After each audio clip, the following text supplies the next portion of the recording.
Folk dancer లిఖిత రాను బొంబాయికి రాను సాంగ్తో ఈ డాన్సర్ పేరు సోషల్ మీడియాలో మారుమోగుతోంది.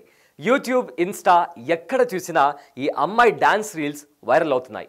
రాను బొంబాయికి రాను సాంగ్లో ఈ అమ్మాయి డాన్స్లో గ్రేస్ను మ్యూజిక్ ప్రియులు మర్చిపోలేకపోతున్నారు.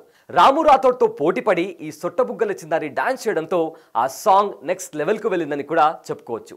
ఈ సాంగ్లో తన టాలెంట్తో భారీ అవకాశాలను కొల్లగొడుతోంది ఈ ఫోక్ డాన్సర్. ఇంతకీ డాన్సర్ లిఖిత బ్యాక్గ్రౌండ్ ఏంటి? Let's watch the story. Likhitha folk సాంగ్లో చూపించిన గ్రేస్తో ఈ అమ్మాయిది అంతా తెలంగాణ అనుకున్నారు. కానీ ఈ అమ్మాయి స్వస్థలం ఆంధ్రప్రదేశ్. ఏపీలోని శ్రీకాకుళం జిల్లాకు చెందిన లిఖిత ప్రస్తుతం ఇంటర్ సెకండ్ ఇయర్ చదువుతోంది. లిఖితకు చిన్నప్పటి నుంచి డాన్స్పై చాలా ఆసక్తి ఉండేదట. దీంతో వాళ్ళ పేరెంట్స్ లిఖితను చాలా బాగా ఎంకరేజ్ చేశారు.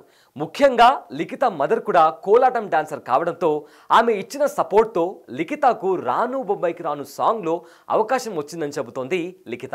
రాను బొంబాయికి రాను సాంగ్ అనుకున్న దానికన్నా ఎక్కువ వ్యూస్ రావడంతో సంతోషంగా ఉందని లిఖిత చెబుతోంది. దాదాపు 6 నెలల్లోనే ఏకంగా 400 మిలియన్ల వ్యూస్ రావడంతో తనకు ఆఫర్లు చాలా వస్తున్నాయట.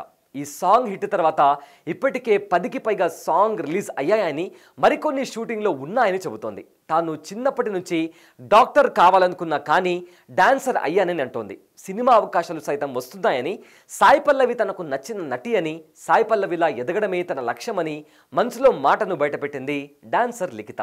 రాను బొంబాయికి రాను సాంగ్ హిట్ కావడంతో లిఖిత పాత్ర ఎక్కువగానే ఉందని ఒప్పుకున్నారు కో డాన్సర్ సింగర్ రాము రాథోడ్. లిఖిత ఎక్స్ప్రెషన్స్, ఆమె మాస్ స్టెప్పులు చాలా బాగా వచ్చాయని ఎన్నో ఇంటర్వ్యూస్లో కూడా చెప్పారు.